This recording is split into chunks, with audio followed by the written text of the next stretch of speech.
What's up YouTube? Javi here at Javi's Boom Tech, and today is the day we're checking out the Bumpboxx Freestyle full in-depth review with a sound test up against the Iowa Exos 9. You're not going to want to miss this, so stay tuned.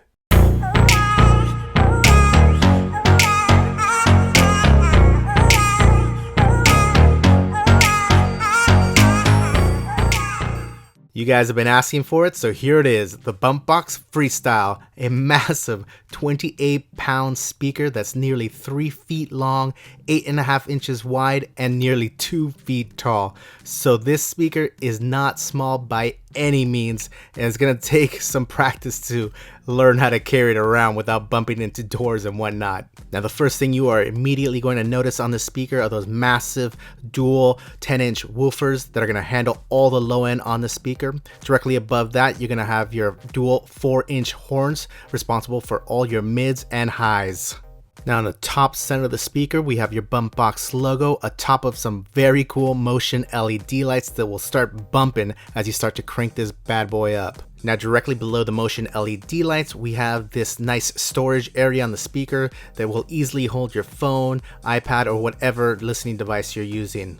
Now also included in the storage area are 2 USB charge outs that will go ahead and charge whatever device you currently have stowed away in there. Now on the right side of the speaker, we're greeted with a massive control panel that has every control under the sun. Honestly, when I first saw it, I was a little bit intimidated by how many controls I saw, but after playing around, it's really straightforward and simple to use. Now starting with the top of the control panel, we have your nice LCD screen, followed by a USB and SD card reader for playing music off of that media. Below that, we have your controls. Be sure to hit the menu button to switch between the 3 modes, which are line in, Bluetooth, and FM radio. The speaker will turn on in line in mode, so be sure to hit menu once to switch it over to Bluetooth. Then we have your controls and an IR sensor. Now below your music controls, we're greeted with a bunch of knobs that control your volume, your bass EQ, and your treble. Below that, we have a mic volume for adjusting the volume on your wireless mic, as well as adding echo or taking away echo on the mic. You also have the ability to connect a microphone.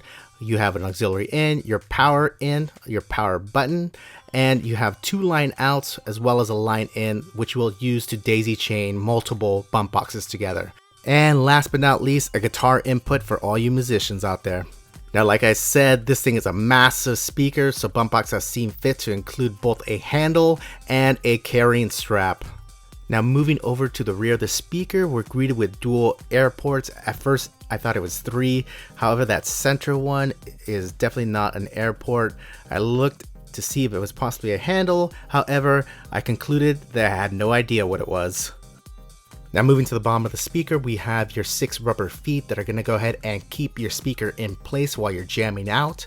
In the center of the speaker, we have your battery compartment, and bless their heart, Bumpboxx has seen fit to make it user replaceable. I love seeing this because sooner or later your battery will die and you will need to replace it. Now before I forget, Bumpboxx has also included several accessories, including a remote control, a charging brick, a cable for connecting multiple Bumpboxxes, your manuals, Bumpboxx sticker, a wireless microphone, your carrying strap, and a very cool Bumpboxx t-shirt. They also included a thumb drive for storing music. However, I lost mine since I did not check the shipping label. So there you guys have it, a quick overview of the Bumpboxx Freestyle speaker and what you can expect when you receive yours. Overall, I love this 80s retro look. I think it looks really nice, and I really like that nice LED motion light that they've included. It really adds to the whole experience of listening to this speaker. But without further ado guys, let's go ahead and get into the sound test and really put the Bumpboxx to the test to see if it sounds as good as I think it looks. To help me out with the sound test, I'm going to go ahead and bring in the Iowa Exos 9. So without further ado, let's get this started.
no water, baby, I shall not moan. No, no, give it with all the silly things you do. Oh, no, no, no, no, no. Please, please, please don't beg me. Please, please, please don't beg me. Please, please, please don't beg me down. Yeah.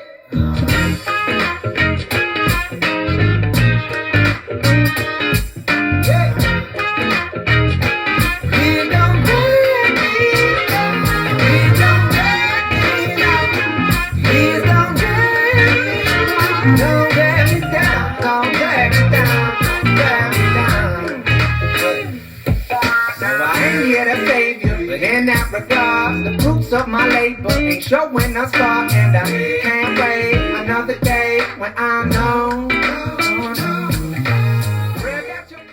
Alright guys, so there you have it. The sound test up against the Iowa Exos 9. I was trying to actually pair up a second Iowa Exos 9 so we could get a feel for how 2 compared to 1, because obviously the Bumpboxx is a massive speaker, and as you heard in those tests, it's definitely a lot louder. So I wanted to see if 2 would even it up. However, the Iowas were giving me a lot of grief. After 30 minutes of trying to pair them up, I decided just to give up. I don't know what was going on. That function sometimes can be a bit finicky on the Iowa, so definitely something to take note of if that's something you plan to do in the future. Now, sound-wise, I have to admit the Bumpboxx sounded a lot better than I was expecting. I was expecting sound quality on par with the Ion Road Warrior that I reviewed a few weeks back. That speaker was really loud. However, the bass was much more boomy, lacked a bit of definition, and tended to get a bit muddy. Definitely not the case with the Bumpboxx. The Bumpboxx had some nice, deep, rich bass that only got better as you cranked up the volume. And with the added touch of the bass and treble EQ, you could either increase it or decrease it based on your preferences. So definitely a nice touch, and definitely much, much better sounding than what I was hearing from the Ion Road Warrior. Now, compared to the Iowa Exos 9, I still love my Iowa Exos 9. The low-end performance on the Exos 9 is still really impressive. Considering that it only has a 6.5-inch subwoofer at the 75% volume test, it was still pretty close with the Bumpboxx. It wasn't until I increased the volume to max and created significant distance between myself and the speaker that the Bumpboxx definitely sounded a lot more convincing, both in loudness and bass presence. Now, overall sound on the Iowa, you do get a warmer tone with some nice, rich, punchy bass, whereas on the Bumpboxx, the treble is a bit more upfront and brighter, while the bass, like I said before, is just nice, rich, and deep. At lower volumes, it's not quite as present.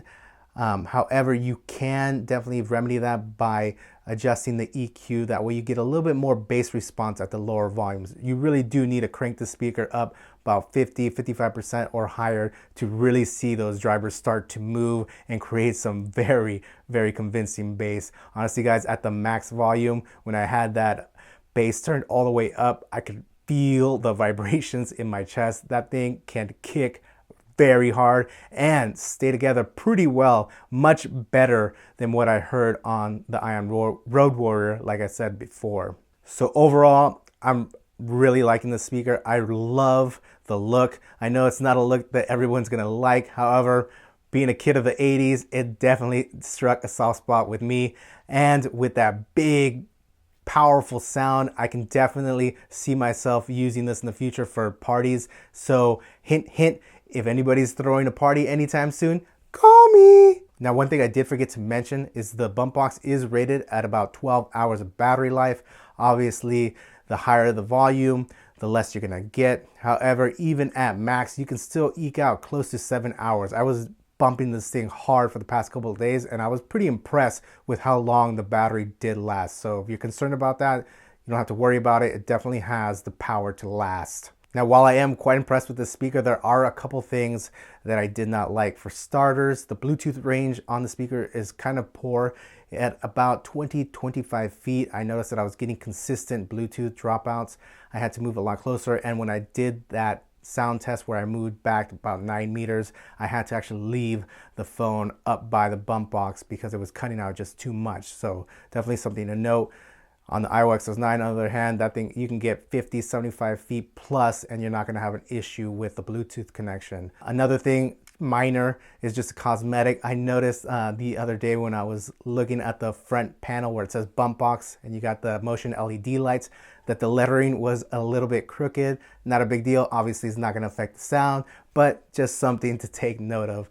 Honestly, this is the first round of production models, so I can understand there's definitely some kinks that need to be worked out, but like I said, not a big issue, just something that I did notice. Well guys, that is gonna do it for me tonight. If you want more information or pricing on the Bumpboxx, be sure to check out the description down below and get that information. I hope you guys enjoy the rest of your weekend, and I will see you next time. Thanks, bye.